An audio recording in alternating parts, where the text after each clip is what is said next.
and welcome to Talking COP, the podcast focusing on issues from COP29 from the University of Salford's sustainability, climate and environment experts. I'm Viktoriia and we're broadcasting to you today from Salford Business School's Media Suite on the university's Peel Park campus.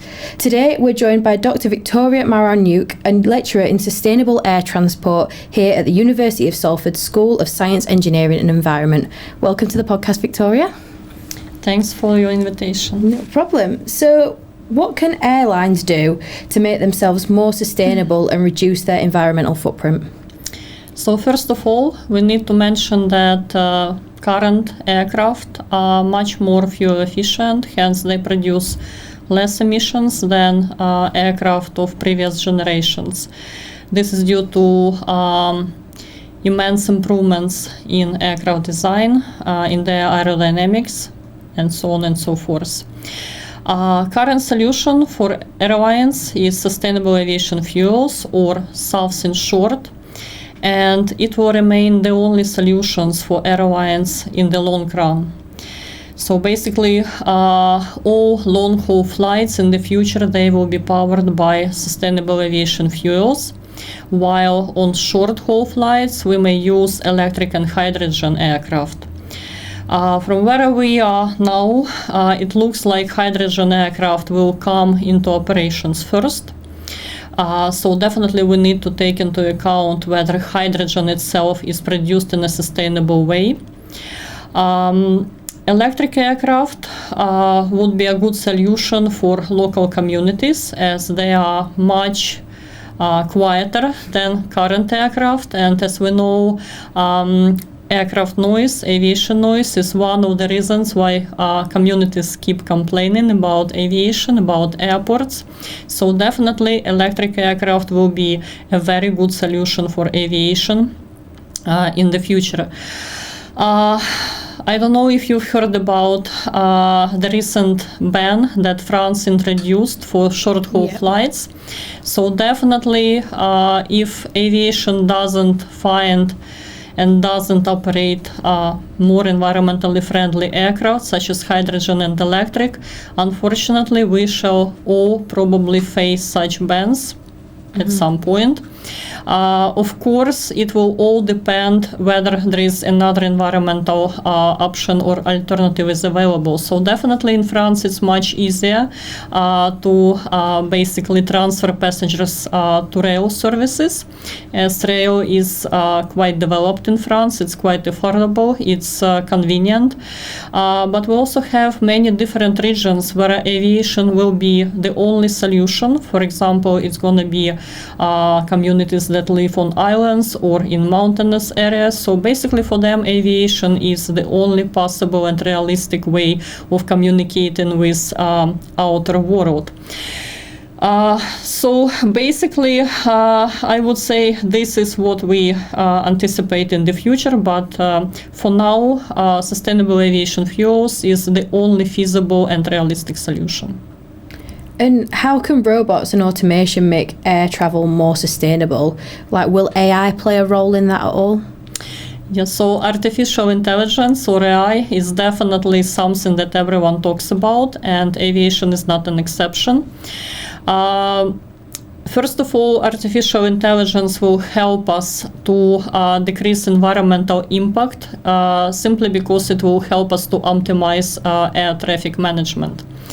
But not only that, it will also optimize capacity of our networks. So basically, considering that many airports and also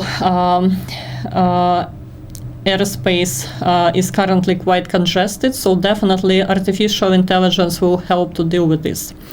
In terms of robotic solutions, one of the quite common thing that you probably also saw at some airports is, for example, semi-robotic taxi bots.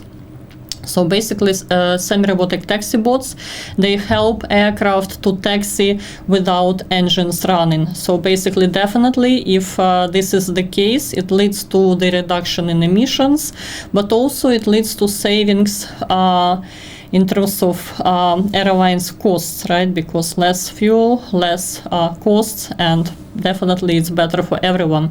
But not only that, it also offers optimization and improved operations near aprons. So basically that is one of the benefits as well. So that is only one solution. Another solution that we can mention is basically robotic solutions that allow us to de-ice aircraft. It can be done in 4-6 minutes in comparison to what we previously had. But also it's not only about the icing, it's also about getting rid of sand if we talk about desert areas, so this can be done as well. It also helps us to regulate how much the icing fluid is used, because if we implement robotic solutions, we can only we will only basically use as much the icing fluid as needed. And about 90% of glycol, which is very harmful for environment, will be basically received by these de-icing robots, right? So basically it will be remaining in the area where the icing takes place. So the third example that I would like to give you is, for example, robots that airports may use to help passengers finding a place at their car parks. So how many times, for example, you personally was driving around airport car parks trying to find the spot where to park your car? So it's quite challenging, it's time consuming, but also it creates extra emissions which probably are not necessary, right, and could be avoided. Yeah.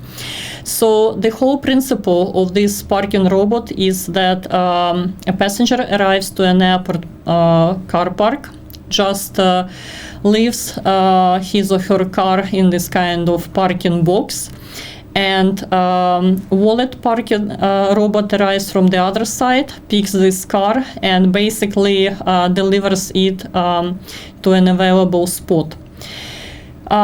So apart from emissions, it also allows passengers to be sure that no one has access to their cars and that you don't have any reckless drivers basically damaging your car. So it's not only good for environment, but also it's good for passengers, for their peace of mind. So quite a good example. But not only that, so basically we talk not only about environmental sustainability, but we also talk about social sustainability. There are many different uses of robots. So robots can help you carry your bag to your gate. They can deliver food that you ordered from airport restaurants to your gate, which is especially important, I guess, for disabled passengers, for passengers with families, little kids. You also may get help from robots in terms of recognizing your language and providing you with important information about check-in, about your gate.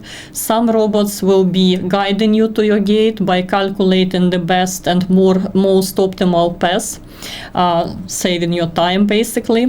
We may also have security robots, bomb disposal robots,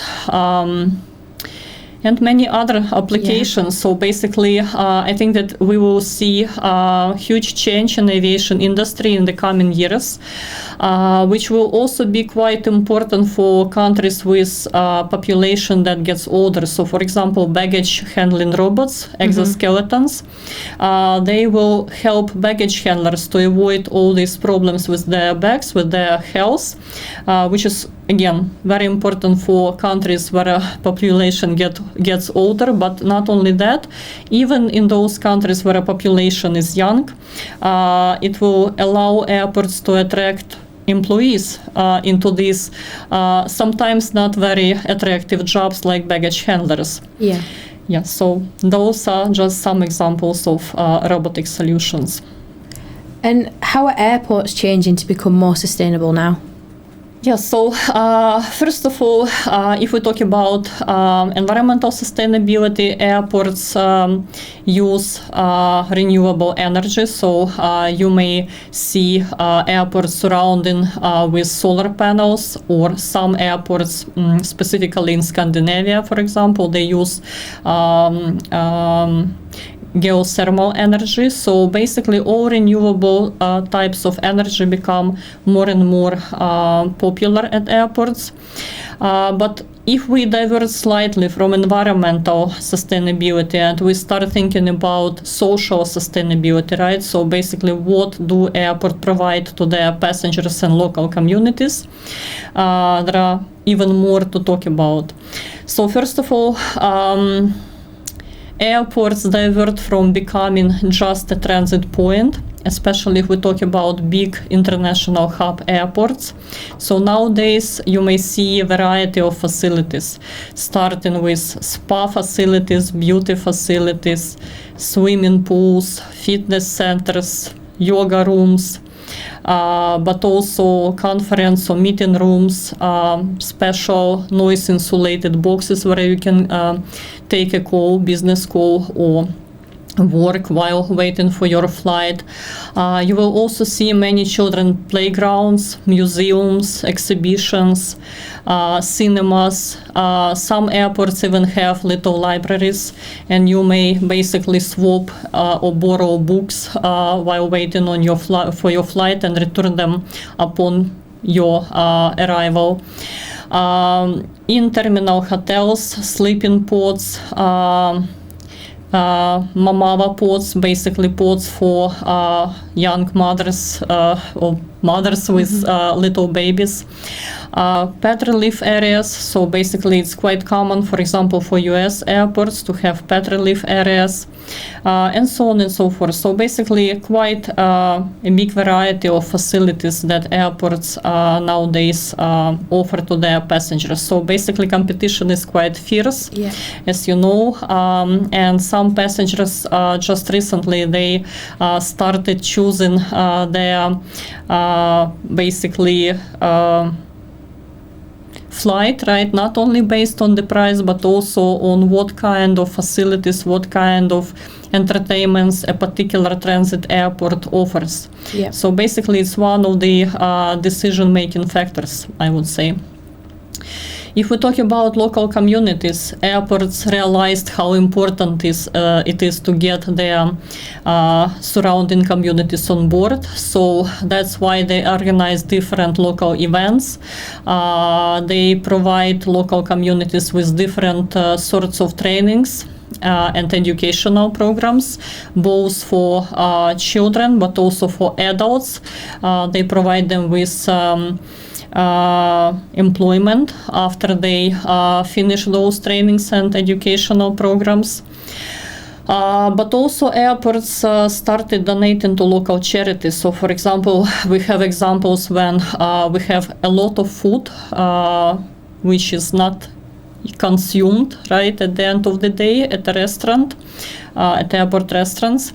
So basically that food is later gonna be donated to local charities to help those who are really in need.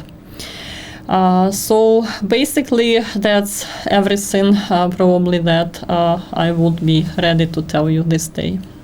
Brilliant, thank you so much. Thank you very much.